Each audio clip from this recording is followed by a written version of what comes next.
Hello everyone, this is Eldad and Amara back with another video. If you like this video, please like, comment, subscribe and share. And don't forget to hit the notification bell.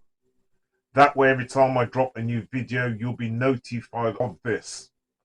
Now, today I want to talk to you about relationships, and in particular, family relationships. You see, you've got some family members and they'll treat you much worse than their own enemies. They treat you worse than their own enemies. I don't understand how people who are supposed to be flesh and blood will treat you worse. An enemy. Now, many years ago when I was 17 coming up to 18, a family member of mine said a cousin was coming over from America to come and stay in the UK. Now, my family member said to me, I know that you need a bit of money at the moment, and our cousin needs somewhere to stay. So he said, like, you know what, I'm going to fix you up so that he's got somewhere to stay, and as well as that, you've got some money coming in. I had my brother also living with me at the time. So I agreed to this. This cousin of mine, I hadn't seen him for a couple of years, but when I was a kid, because he's much older than me, when I was a kid, he used to be one of these people who was traveling all over the world, traveling from America to Cuba, yeah, to Jamaica, and all the rest of it, Germany, Italy, France.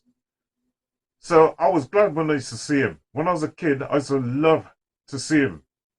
He used to make a lot of money through doing photography, right? But anyway, when he came to stay with me, what I started to realize is that person wasn't who I really thought he was. He wasn't the person that I remember as a kid. So probably I was kind of a little bit tainted or blinded by his presence and the things that he used to do and things that he used to say, because he always had all these different stories from his travels. So it was really interesting to listen to what he had to say. Anyway, the money that he used to give to me wasn't enough to cover the electricity and the gas that he was using. You know what he used to do?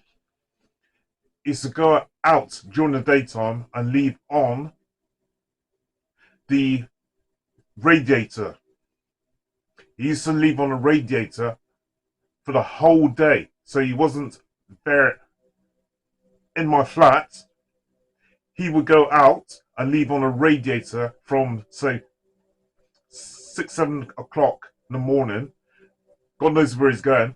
And then I won't see him again sometime till 6 or 7 o'clock at night. So therefore, he was burning a lot of electricity. But the money that he was giving to me wasn't enough to cover the amount of electric that he's burning. And when he come in and started cooking as well. Sometimes I used to have strangers come into my flat. Strangers that he brought in. So they'd be sat there playing dominoes.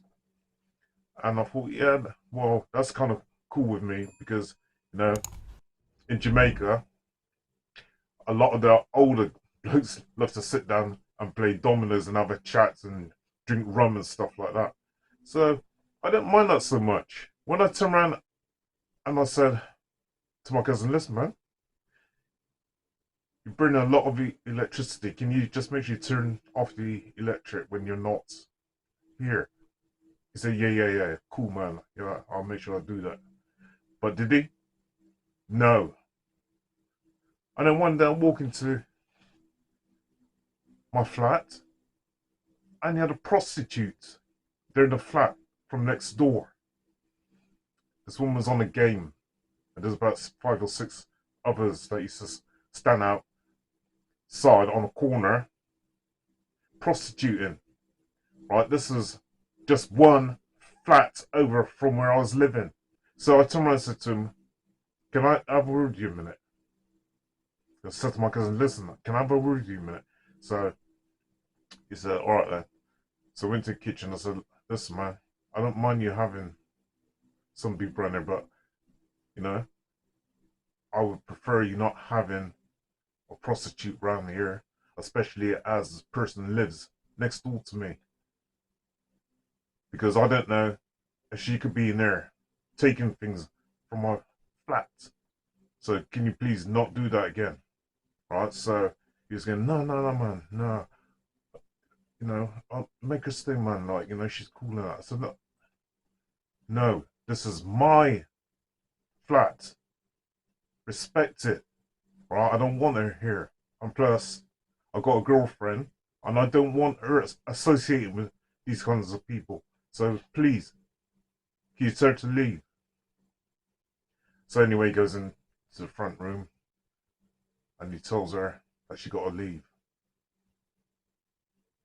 Anyway, this thing carried on in regards to electricity and the amount of gas and electric that he was burning out. And he really started to take the pee, man. The family friend I was just telling you about, I told him what our cousin was doing. You know what he said? Let me just come around our house and talk to him. And why? He puts him in his place, man. Told him all kinds of things. He said, like, listen, man, you have to come out of here, you know, because I tried to help you out. I could see the cousin needed some money, and he's trying to, I'm here trying to help both of you, but you're taking the pee. I suggest you just pack up your things and leave. So there was arguing. Anyway, eventually, my cousin, he left. About 2 months afterwards, I had an electricity bill and a gas bill for over £800. Now, considering I was paying off the gas and the electric through a book, and I was paying off something like £5 each week for both the gas and the electricity for a book, which I used to take to a post office, money off me, stamp the book. So I inquired, how come I got electricity and gas bill for £800? And this is going back in the day. This was quite a lot of money, man. £800. When it came to the electricity, they sent around somebody from the electricity board who come and put a trip switch on my electric meter so that I couldn't run over a certain amount of electricity. If I did, then it would just cut out, right? The electricity would cut out. So all I could run was a black and white TV. And an iron, if I tried to put an iron on, I couldn't because it tripped the electricity. Guess what else? I couldn't have a hot bath. I had to bathe myself for almost 3 years. For almost 3 years in cold water. I couldn't have any heating on at all. Because if I try to put the heating on, it would get tripped. So I couldn't even put on any heating. So I sat there in the cold for almost 3 years. I couldn't bathe, had no running warm water at all. This is the problem that my cousin caused me. And he was living a much better life than what I was after he left. Because for 3 years, I had to sit in the cold. I couldn't use an iron. I couldn't use an iron. I couldn't iron my clothes. I couldn't bathe in warm water. I had to wash in cold water. I had no heating. In the middle of winter sometimes, the temperature would drop to -3.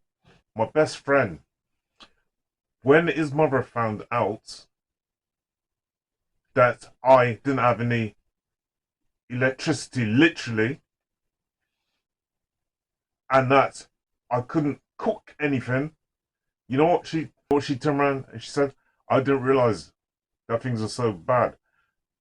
You come around here and you eat with us, and anytime you have clothes you want washing or ironing, you bring them around here and I'll do them for you. I never realized that things was like that for you. You're so young and everything. This is the problem that my cousin calls me. It almost caused me a nervous breakdown, man. Almost caused me a nervous breakdown. I had to depend on the support of other people. You know what? If I didn't have such good people around me at the time, God knows what had happened to me. Because my girlfriend's parents and also my best friend's mother really looked after me. Made sure I had things such as my clothes washed and ironed. I was able to go around to my best friend's house and have food. In terms of being in my own flat, I had to have a camper stove. I had to have a camper stove, right? A little 2-burner camper stove with a little gas bottle on there to be able to cook food for myself. So I had no gas to be able to go and cook any food at all.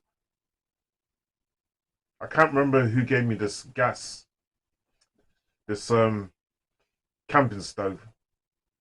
But I'll tell you what, it saved my life, you know. It saved my life. Yes, I was left almost totally broken as a 17-year-old boy, taken advantage of by a family member who should have known better. Now, I'm sure there's many of you out there that have family members who have treated you really badly, worse than an enemy. Now, I just don't understand how people of flesh and blood can act this way. You see, my cousin, I was blinded by him because I just remember what he was like when I was a child because he's much older than me. He wasn't the same person as a person that came and stayed with me in my flat and took so much liberties. Now, if you got any stories out there, similar stories, man, I'd love to hear from you. But listen, just because somebody is family doesn't always mean that they have the best intentions for you. There are good family members and there's bad family members. And there's some family members who treat you worse than the worst enemies. This is Eldad Amara with another video. Over and out.